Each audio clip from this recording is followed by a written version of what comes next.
From the DACM, Rebuilding the Army Acquisition Workforce for Speed, Agility, and Results. Story by Aaliyah Harrison for the U.S. Army Acquisition Support Center. From the Director of Acquisition Career Management Ronald J. Richardson, Jr. The Army stands at a pivotal moment, one defined not by incremental change but by deliberate transformation. At the center of this evolution is a concept often discussed but not always fully understood: workforce optimization. This initiative, tied directly to broader acquisition transformation, is reshaping how the Army acquisition workforce is structured, trained, and employed. While the journey has not been without disruption, it is fundamentally about one outcome: delivering the right capability into the hands of soldiers faster and more effectively than ever before. Understanding workforce optimization in a time of transformation. Workforce optimization does not exist in isolation. It is a direct response to a larger strategic imperative: the need to build a leaner, more lethal force capable of outpacing peer and near-peer competitors. This imperative has driven the Army to rethink not only what it acquires, but how it acquires, and critically, how it organizes the people responsible for delivering those capabilities. At its core, workforce optimization is about alignment. Over the past year, the Army undertook a series of workforce reductions and realignments intended to reduce fixed costs and redirect resources toward capability development. These measures, including programs encouraging voluntary departures, achieve the goal of shrinking the workforce by 10%. While this lowered overhead, it also introduced unintended consequences. Reductions did not occur evenly across skill sets or organizations, leaving some areas critically short of talent, while others retained excess capacity. This created a new challenge: how to rebuild the workforce in a smarter, more intentional way. Optimization, therefore, is not simply about reducing numbers, it is about redistributing talent, reskilling personnel, and ensuring that the Army has the right expertise positioned where it matters most. It is a deliberate effort to correct imbalances and create a workforce aligned with modern acquisition goals. At the same time, acquisition transformation has introduced new organizational constructs, most notably structures led by Portfolio Acquisition Executives, PIs, and Capability Portfolio Executives, CPEs. These are designed to unify previously fragmented functions, requirements, contracting, testing, and funding, under a single accountable leader. The result is greater unity of effort, faster decision-making, and a sharper focus on outcomes rather than process. Key changes and strategic shifts. Several key changes define how the Army is improving and rebalancing the acquisition workforce. While each initiative stands on its own, together they represent a coherent shift towards speed, agility, and mission-first execution. Organizational realignment for unity of effort.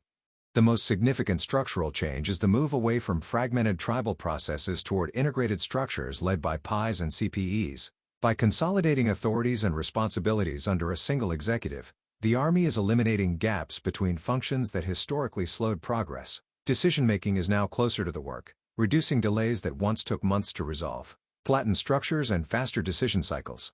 Workforce optimization is also about reducing layers. Flatter organizations empower individuals at lower levels to make decisions, eliminating approval bottlenecks. This not only accelerates timelines but encourages accountability and initiative across the workforce. Agile development and iterative feedback. The Army is shifting from rigid, long-cycle acquisition models to agile, iterative approaches. Instead of spending years defining exhaustive requirements, teams now prototype early, gather feedback from soldiers, and refine solutions in cycles. This approach ensures that what is delivered is not just what was asked for, but what is actually needed, reducing redundancy and increasing efficiency. Simplifying organizational structures has been a priority.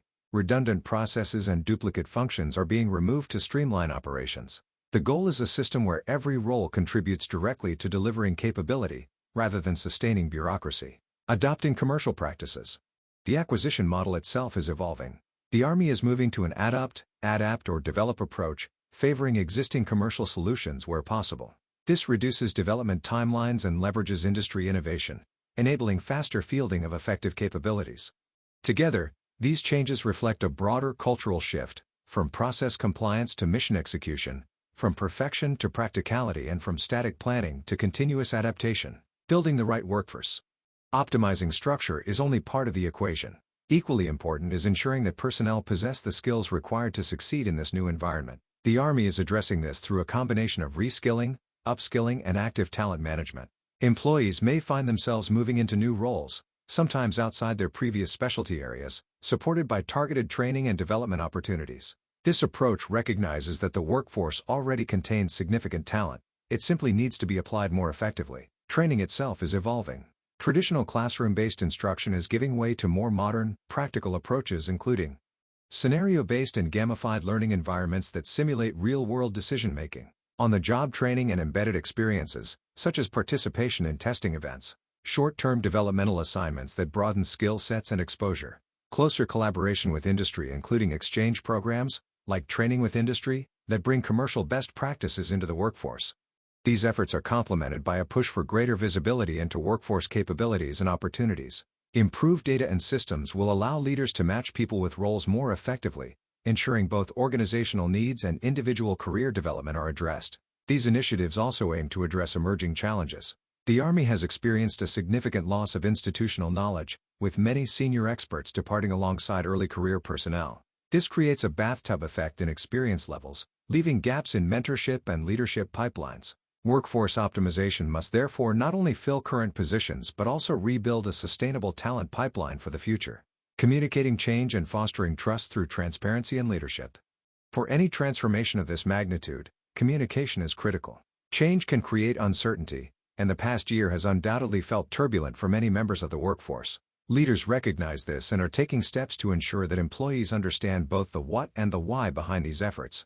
A multi-layered communication strategy is underway, including enterprise-level town halls led by senior leadership to outline strategy and progress, portfolio and organizational briefings tailored to specific workforce segments, recurring meetings and forums to provide updates and gather feedback, standardized messaging tools, such as talking points and briefing materials, to ensure consistency.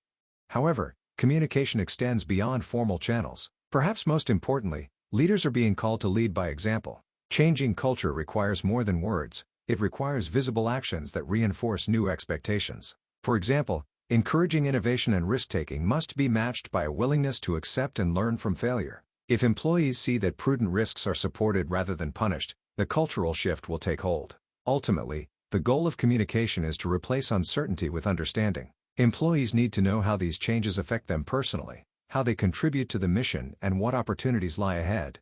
Army workforce optimization is not a one-time adjustment. It is an ongoing process of refinement, learning, and improvement.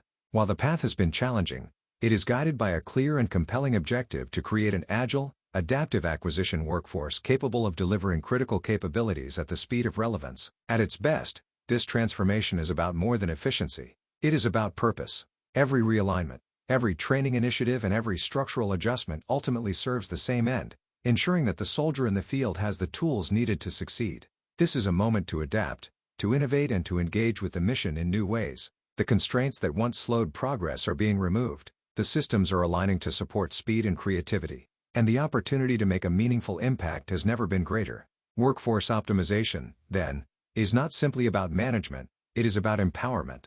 It is about placing the right people, with the right skills, in the right roles and giving them the authority and support to deliver. When done correctly, the result is not just a more efficient organization, but a more effective one that fulfills its ultimate responsibility to equip soldiers with the capabilities they need, when they need them, to succeed.